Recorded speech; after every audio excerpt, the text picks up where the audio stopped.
Spirit. Amen.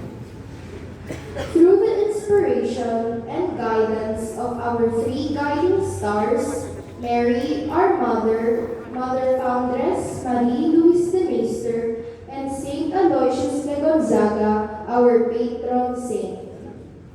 Let us take a moment of silence to offer our heartfelt gratitude to God for all the blessings He has given us. For every intention, let us pray. God of hope, instill in us a grateful heart. God of hope, instill in us a grateful heart.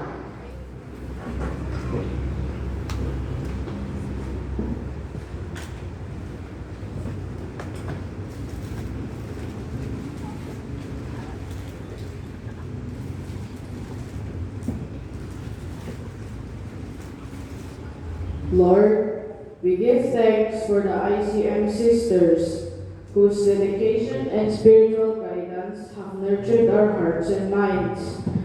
May their mission continue to inspire and uplift communities around the world. Let us pray to the Lord. God of hope,